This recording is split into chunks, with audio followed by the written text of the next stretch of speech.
नमस्कार जय जगन्नाथ शुभ सकाळ आज हूँ अगस्ट 4 तारिख मंगलवार आसतु मात्र किछि मिनिट्रे जानिनेबा ओडिशा देश और विश्वर आज 20टी सबठारु बड़ गुरुत्वपूर्ण ताजा खबर।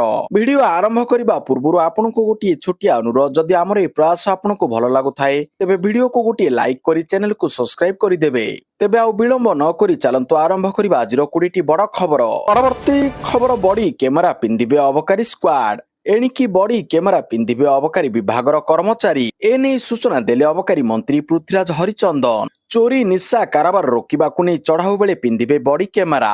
निशा काराबार रे जड़ित लोकों विरोध में प्रमाण जोगाड़ सहज हेबो।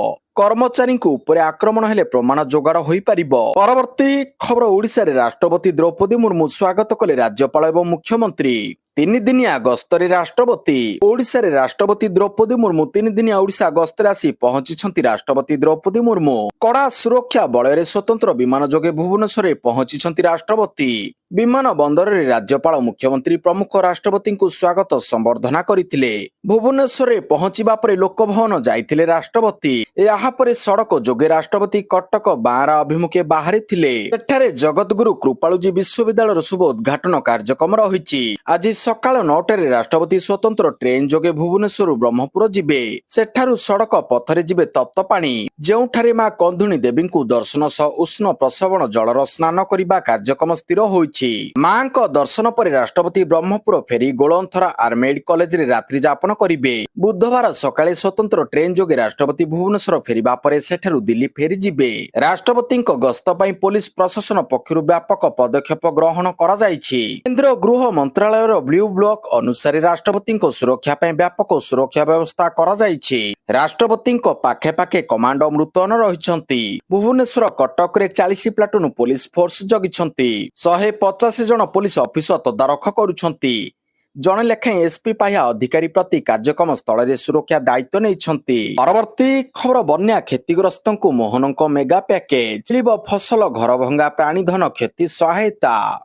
चलित बन्या परिस्थिति रे प्रभावित प्रत्येक परिवारक पाखरे राज्य सरकार दृढ़तार सह छिड़ा होइछंती। बन्या मुकाबिला उद्धार रिलीफ और पुनर्वास कार्य को सर्वोच्च प्राथमिकता दे युद्धकालीन भित्तिरे कार्य जारी रहिछि। मुख्यमंत्री मोहन चरण माझी निजे आकाश मार्गरु बन्यांचल अनुध्यान करिबा परे मंत्री मानकु विभिन्न जिल्लार रिलीफ और उद्धार कार्य तदारख करिबा पई दायित्व देइथिले। एहा सहित मुख्यमंत्री बन्या प्रभावितक पई प्रारंभिक पर्याय रे 110 कोटी टंकार सहायता पैकेज घोषणा करिसंती। एहा सहायता तुरंत प्रदान पर मुख्यमंत्री निर्देश देइछंती। चूड़ांत क्षयक्षति आकलन पर आवश्यक समस्त आर्थिक सहायता जोगाई दिया जिवो। परवर्ती खबर बांकीपुर उपनिर्वाचन रे प्रशांत किशोरक बाजीमात। बीजेपी गड़े जनसुराजर ऐतिहासिक विजय। बिहार राजनीति एक बड़ धरणर ओलट पालट देखा मिली। बहु चर्चित बांकीपुर विधानसभा उपनिर्वाचन रे जनसुराज पार्टी जेएसपी मुख्य प्रशांत किशोर निजर प्रथम प्रत्यक्ष निर्वाचन रे ही ऐतिहासिक विजय हासिल करिसंती। निर्वाचन रणनीतिकार नेता पलटिथिबा प्रशांत किशोर निजर निकटतम प्रतिद्वंदी बीजेपी प्रार्थी नीरज सिन्हा को बृहत व्यवधान रे परास्त कर निजर सांगठनिक दक्षतार प्रमाण देइछंती। परवर्ती खबर बांग्लादेश रे हिंदू सन्यासी चिन्मय दास को जामिन। बांग्लादेश हाईकोर्ट जेल रे थिबा हिंदू सन्यासी चिन्मय कृष्ण दास को 2टी मामला रे जामिन मंजूर करिसंती। तेबे जामिन मिलिथिले मध्ये से वर्तमान जेल रु मुकुली पारिबे नाही, कारण तांको नाम रे आहुरी 4टी गुरुतर मामला विचाराधीन रहिछि। हाईकोर्ट रो 2 जणिया विचारपति खंडपीठ तांको विरोध रे थिबा हत्या उद्यम सरकारी संपत्ति भंगारुजा एवं सरकारी कार्य रे बाधा सृष्टि करिबा अभियोगर शुणानी करी जामिन प्रदान करिसंती। परवर्ती खबर विश्व नेगी हेले ईरान रे भारतर नुआ राजदूत। भारत सरकार 2002 बैच आईएफएस अधिकारी विश्वास नेगी को ईरान रे निजर परवर्ती राजदूत नियुक्त करिसंती। विदेश मंत्रालय सोमवार एक आधिकारिक बयान रे सूचना दैछंती। विश्वास नेगी ईरान राजदूत नियुक्ति पूर्व नुआ दिल्ली स्थित विदेश मंत्रालय रे जुग्म सचिव पद रे अवस्थापित थिले। विदेश मंत्रालय अनुसार से खूब शीघ्र ईरान राजधानी तेहरान पहुंची निजर नुआ डिप्लोमेटिक दायित्व ग्रहण करिवे। परवर्ती खबर ओयूएटी छात्र छात्री को मासिक आर्थिक सहायता पीजी पई 10,000 और पीएचडी पई 15,000 घोषणा। ପିଜି ପିଏଚଡି ଛାତ୍ରଛାତ୍ରୀଙ୍କୁ ଷ୍ଟାଇପେଣ୍ଡ। ରାଜ୍ୟରେ କୃଷି ଶିକ୍ଷା ଓ ଗବେଷଣାକୁ ଆଗକୁ ନେବା ପାଇଁ ଓଡ଼ିଶା ସରକାରଙ୍କ କୃଷି ବିଭାଗ ଏକ ବଡ଼ ନିଷ୍ପତ୍ତି ନେଇଛନ୍ତି। ଓଡ଼ିଶା କୃଷି ଓ ବୈଷୟିକ ବିଶ୍ୱବିଦ୍ୟାଳୟର ପିଜି ଏବଂ ପିଏଚଡି ଛାତ୍ରଛାତ୍ରୀଙ୍କ ପାଇଁ ମାସିକ ଭତ୍ତା ଷ୍ଟାଇପେଣ୍ଡ ଘୋଷଣା କରାଯାଇଛି। ଉପମୁଖ୍ୟମନ୍ତ୍ରୀ ତଥା କୃଷି ଓ କୃଷକ ସଶକ୍ତିକରଣ ଶକ୍ତି ମନ୍ତ୍ରୀ କନକବର୍ଦ୍ଧନ ସିଂହଦେଓଙ୍କ ବିଶେଷ ପ୍ରଚେଷ୍ଟା ଯୋଗୁଁ ସରକାର ଏହି ଭତ୍ତା ପ୍ରଦାନ କରିବାକୁ ନିଷ୍ପତ୍ତି ନେଇଛନ୍ତି, ଯାହାଦ୍ୱାରା ଗବେଷକମାନଙ୍କୁ ବଡ଼ ସହାୟତା ମିଳିବ। ପରବର୍ତ୍ତୀ ଖବର ବଦଳିଲା ନିୟମ ଦିବ୍ୟାଙ୍ଗଙ୍କ ପାଇଁ ବଡ଼ ଖବର। ବାର୍ଷିକ 5 ଲକ୍ଷ ଆୟ ଥିବା ପରିବାର ଦିବ୍ୟାଙ୍ଗଙ୍କୁ ମିଳିବ ମାଗଣା ଉପକରଣ ଓ ଶିକ୍ଷାବୃତ୍ତି। ଦିବ୍ୟାଙ୍ଗଙ୍କ ପାଇଁ ବଡ଼ ଖବର ବଦଳିଲା ଗାଇଡଲାଇନ। ବାର୍ଷିକ 5 ଲକ୍ଷ ଟଙ୍କା ପର୍ଯ୍ୟନ୍ତ ଆୟ ଥିବା ପରିବାର ଦିବ୍ୟାଙ୍ଗଙ୍କୁ ମିଳିବ ମାଗଣା ଉପକରଣ ଓ ଶିକ୍ଷାବୃତ୍ତି। ପୂର୍ବରୁ 2,40,000 ଆୟ ଥିବା ପରିବାରଙ୍କୁ ଯୋଜନାର ଫାଇଦା ମିଳୁଥିଲା। ରାଜ୍ୟ ସରକାର ଭୀମଭୋଇ ଭିନ୍ନକ୍ଷମ ସାମର୍ଥ୍ୟ ଅଭିଯାନ ଯୋଜନାର ଗାଇଡଲାଇନରେ ସଂଶୋଧନ କରିଛନ୍ତି। ପରିବାରର ବାର୍ଷିକ ଆୟ ସୀମାକୁ ବୃଦ୍ଧି କରାଯାଇଛି। ଯେଉଁ ପରିବାରର ବାର୍ଷିକ ଆୟ 5 ଲକ୍ଷରୁ 10 ଲକ୍ଷ ଟଙ୍କା ମଧ୍ୟରେ ଥିବ, ସେମାନଙ୍କୁ ଭିନ୍ନକ୍ଷମ ଉପକରଣର ମୋଟ ମୂଲ୍ୟର ମାତ୍ର 25% ଅର୍ଥ ଦେବାକୁ ପଡ଼ିବ। ସେହିପରି 10 ଲକ୍ଷରୁ ଅଧିକ ବାର୍ଷିକ ଆୟ ଥିବା ପରିବାରଗୁଡ଼ିକୁ ମୋଟ ଖର୍ଚ୍ଚର 50% ବହନ କରିବାକୁ ହେବ ବୋଲି ଉଲ୍ଲେଖ ରହିଛି। ପରବର୍ତ୍ତୀ ଖବର ବନ୍ୟା ପରେ ସାପ କାମୁଡା ଆତଙ୍କ। 96 ମାମଲା ପରେ ସତର୍କ କଲା ସ୍ୱାସ୍ଥ୍ୟ ବିଭାଗ। ବନ୍ୟା ପରେ ଜଳବନ୍ଦୀ ଅଞ୍ଚଳରେ ସାପ କାମୁଡା ଘଟଣା ବୃଦ୍ଧି ପାଉଥିବାରୁ ସତର୍କ ହୋଇଛି ସ୍ୱାସ୍ଥ୍ୟ ବିଭାଗ। ସରକାରୀ ସୂଚନା ଅନୁଯାୟୀ ବନ୍ୟା ସମୟରେ ଏପର୍ଯ୍ୟନ୍ତ 96ଟି ସାପ କାମୁଡା ମାମଲା ସାମ୍ନାକୁ ଆସିଛି। ତେବେ ସମୟ ଉପଯୋଗୀ ଚିକିତ୍ସା ଏବଂ ସ୍ୱାସ୍ଥ୍ୟ ବିଭାଗର ତତ୍ପରତା ଯୋଗୁଁ କୌଣସି ମୃତ୍ୟୁ ଘଟିନାହିଁ, ଯାହା ହେଉଛି ଏକ ଆଶ୍ୱସ୍ତିକର ବିଷୟ। ବନ୍ୟା ବିପର୍ଯ୍ୟୟରେ ପ୍ରଭାବିତ 7ଟି ଜିଲ୍ଲାରେ 21,000ରୁ ଅଧିକ ଲୋକଙ୍କୁ ଚିକିତ୍ସା ସେବା ଯୋଗାଇ ଦିଆଯାଇଛି। ସ୍ୱାସ୍ଥ୍ୟ ବିଭାଗର ତଥ୍ୟ ଅନୁଯାୟୀ ବନ୍ୟା ପରେ 195ଟି ଡାଇରିଆ ମାମଲା ଚିହ୍ନଟ ହୋଇଛି। ପରବର୍ତ୍ତୀ ଖବର କେନ୍ଦ୍ର ସଂସ୍କୃତି ମନ୍ତ୍ରୀଙ୍କୁ ଚିଠି ଲେଖିଲେ ମୁଖ୍ୟମନ୍ତ୍ରୀ। ପୁରୀ ରଥଯାତ୍ରାକୁ ୟୁନେସ୍କୋ ତାଲିକାରେ ସାମିଲ ପାଇଁ ଚିଠି। ୟୁନେସ୍କୋ ତାଲିକାରେ ସାମିଲ ହେଉ ରଥଯାତ୍ରା। ୟୁନେସ୍କୋର ଅମୂଲ୍ୟ ସାଂସ୍କୃତିକ ଐତିହ୍ୟ ତାଲିକାରେ ପୁରୀର ଶ୍ରୀ ଜଗନ୍ନାଥଙ୍କ ରଥଯାତ୍ରାକୁ ମନୋନୀତ କରିବା ପାଇଁ କେନ୍ଦ୍ର ସଂସ୍କୃତି ଓ ପର୍ଯ୍ୟଟନ ମନ୍ତ୍ରୀ ଗଜେନ୍ଦ୍ର ସିଂ ଶେଖାୱତଙ୍କୁ ବ୍ୟକ୍ତିଗତ ଭାବରେ ହସ୍ତକ୍ଷେପ କରିବାକୁ ଚିଠି ଲେଖିଲେ ମୁଖ୍ୟମନ୍ତ୍ରୀ ମୋହନ ଚରଣ ମାଝୀ।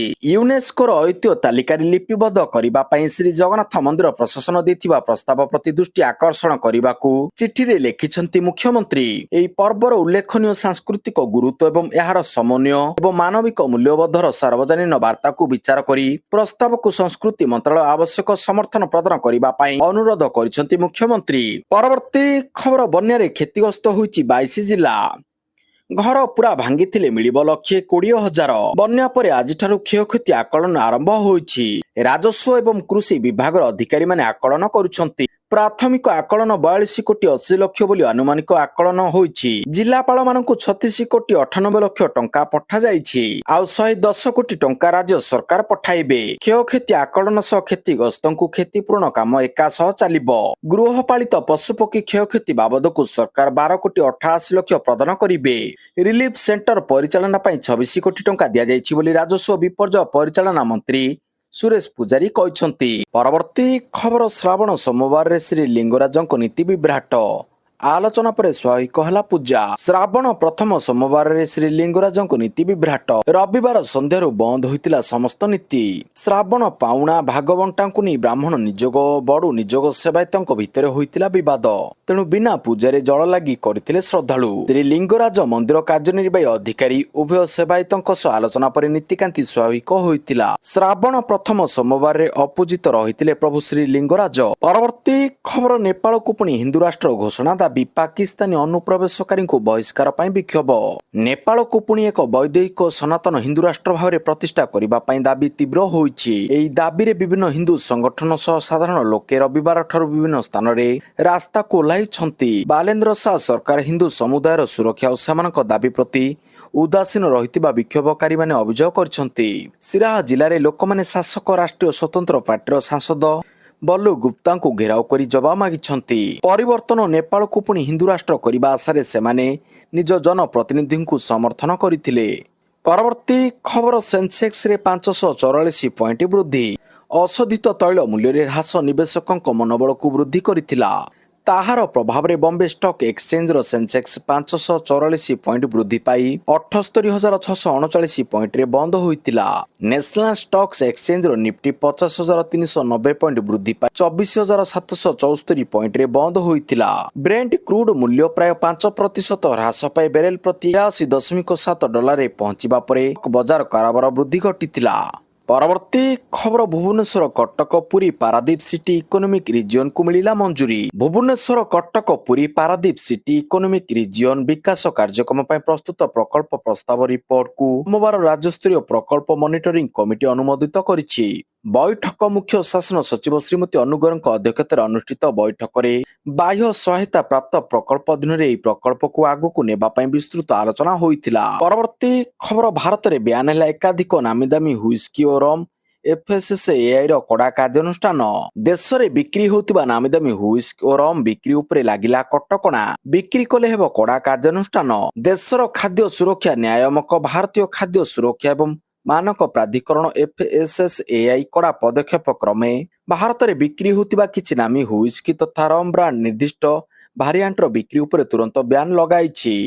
ପରବର୍ତ୍ତୀ ଖବର ପିଓକେରେ ଅଶାନ୍ତି ମୁଜାଫରବାଦରେ ପ୍ରତିବାଦ ଜାରି ବଢିଲା ମୃତ୍ୟୁ ସଂଖ୍ୟା। ପାକିସ୍ତାନ ଅଧିକୃତ କାଶ୍ମୀର ପିଓକେର ରାଜଧାନୀ ମୁଜାଫରବାଦରେ ଲଗାତାର ଚତୁର୍ଥ ଦିନ ଧରି ଉତ୍ତେଜନା ଜାରି ରହିଛି। 3 ଅଗଷ୍ଟ ହଜାର ହଜାର ଲୋକ ମୁଜାଫରବାଦ ଲାଲ ଚୌକରେ ଏକାଠି ହୋଇ ପାକିସ୍ତାନ ସରକାର ଓ ସେନା ବିରୋଧରେ ନାରାବାଜି କରିଥିଲେ। ପ୍ରତିବାଦକାରୀମାନେ ଅପରାହ୍ନ 3ଟାରେ ଲାଲ ଚୌକରେ ଜମା ହୋଇଥିବା ବେଳେ ପ୍ରାୟ 4:30 ସମୟରେ ପାକିସ୍ତାନୀ ରେଞ୍ଜର୍ସ ଓ FC ପକ୍ଷରୁ ଗୁଳିଚାଳନା କରାଯାଇଥିବା ଅଭିଯୋଗ ହୋଇଛି। ପରବର୍ତ୍ତୀ ଖବର EPF ବେତନ ସୀମା 25,000କୁ ବୃଦ୍ଧି। ଖୁବ୍ ଶୀଘ୍ର କ୍ୟାବିନେଟ ଅନୁମୋଦନ। ଅର୍ଥ ମନ୍ତ୍ରାଳୟ ପକ୍ଷରୁ କର୍ମଚାରୀ ଭବିଷ୍ୟତ ନିଧି ପାଣ୍ଠି EPF ପାଇଁ ବେତନ ସୀମାକୁ ବର୍ତ୍ତମାନ ମାସିକ 15,000 ଟଙ୍କାରୁ ବଢାଇ 25,000 ଟଙ୍କା କରାଯାଇଥିବା ଚର୍ଚ୍ଚା ହେଉଛି। ଖୁବ୍ ଶୀଘ୍ର ସେହି ପ୍ରସ୍ତାବକୁ ଅନୁମୋଦନ ପାଇଁ କ୍ୟାବିନେଟ କମିଟି ବୈଠକରେ ଉପସ୍ଥାପନ କରାଯିବ।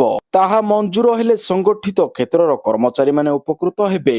ବେତନ ବୃଦ୍ଧିର ସଂଶୋଧିତ ସୀମା 2027 ଏପ୍ରିଲ 1ରୁ କାର୍ଯ୍ୟକାରୀ ହେବାର ସମ୍ଭାବନା ରହିଛି। ଶେଷ ଥର ପାଇଁ 2014 ସେପ୍ଟେମ୍ବରରେ ବେତନ ସୀମା ସଂଶୋଧିତ ହୋଇଥିଲା, ସେତେବେଳେ ଏହାକୁ 6,500 ଟଙ୍କାରୁ 15,000 ଟଙ୍କାକୁ କରାଯାଇଥିଲା। ପରବର୍ତ୍ତୀ ଖବର ମୁମ୍ବାଇରେ ଜେନ୍ଜି ଓ ଜେନ୍ ଆଲଫାଙ୍କ ସହ କଥା ହେବେ ମୋହନ ଭାଗବତ। ରାଷ୍ଟ୍ରୀୟ ସ୍ୱୟଂସେବକ ସଂଘ RSS ମୁଖ୍ୟ ମୋହନ ଭାଗବତ ଆସନ୍ତା ଅଗଷ୍ଟ 6 ତାରିଖରେ ମୁମ୍ବାଇ NMC ନେତା ମୁକେଶ ଅମ୍ବାନୀ ସାଂସ୍କୃତିକ କେନ୍ଦ୍ରରେ ଜେନ୍ଜି ଓ ଜେନ୍ ଆଲଫାଙ୍କ ସହ ଅଧିବେଶନରେ ସାମିଲ ହେବେ। India's international movement to united ନେସନ୍ସର 15 ବାର୍ଷିକୀ ଅବସରରେ ଆୟୋଜିତ ଏହି କାର୍ଯ୍ୟକ୍ରମରେ ଭାଗବତ ଜେନ୍ଜି ଓ ଜେନ୍ ଆଲଫାଙ୍କ ସହ କଥାବାର୍ତ୍ତା କରିବେ। IIMUN ର ବାର୍ଷିକ ଚାମ୍ପିୟନସିପ୍ କନଫରେନ୍ସନ ଉଦ୍ଘାଟନୀ ଉତ୍ସବରେ ଦେଶବ୍ୟାପୀ 100ରୁ ଅଧିକ ସହରରୁ 2,000ରୁ ଅଧିକ ହାଇସ୍କୁଲ ଛାତ୍ରଛାତ୍ରୀ ଯୋଗ ଦେବେ ବୋଲି ଆଶା କରାଯାଇଛି। ପରବର୍ତ୍ତୀ ଖବର କାବେରୀ ଜଳ ବିବାଦ ସୁପ୍ରିମକୋର୍ଟ ଗଲା ତାମିଲନାଡୁ ସରକାର। କାବେରୀ ଜଳ ବିବାଦ ପ୍ରସଙ୍ଗରେ କର୍ଣ୍ଣାଟକ ସରକାରଙ୍କ ବିରୋଧରେ ତାମିଲନାଡୁ ରାଜ୍ୟ ସରକାର ସୁପ୍ରିମକୋର୍ଟଙ୍କ ଦ୍ୱାରସ୍ଥ ହୋଇଛନ୍ତି। କାବେରୀ ଜଳ ପରିଚାଳନା କର୍ତ୍ତୃପକ୍ଷ ଓ କାବେରୀ ଜଳ ନିୟନ୍ତ୍ରଣ କମିଟିଙ୍କ ନିର୍ଦ୍ଦେଶ ମାନିବାରେ କର୍ଣ୍ଣାଟକ ସରକାର ବିଫଳ ହୋଇଥିବା କୁହାଯାଉଛି। କର୍ତ୍ତୃପକ୍ଷଙ୍କ ବାରମ୍ବାର ନିର୍ଦ୍ଦେଶ ସତ୍ତ୍ୱେ କର୍ଣ୍ଣାଟକ ଆବଶ୍ୟକ ପରିମାଣର କାବେରୀ ଜଳ ଛାଡ଼ିବାରେ ବିଫଳ ହେବା ପରେ ତାମିଲନାଡୁ ମୁଖ୍ୟମନ୍ତ୍ରୀ ଶ୍ରୀ ଜୋସେଫ ବିଜୟଙ୍କ ନିର୍ଦ୍ଦେଶରେ ସୋମବାର ଏହି ଆବେଦନ ଦାଖଲ କରାଯାଇଥିଲା। ପରବର୍ତ୍ତୀ ଖବର ମୌସୁମୀ ଅଧିବେଶନର ଏକାଦଶ ଦିବସ ଲୋକସଭାରେ ସୁପ୍ରିମକୋର୍ଟ ବିଚାରପତିଙ୍କ ସଂଖ୍ୟା ବୃଦ୍ଧି ବିଲ୍ ଗୃହୀତ।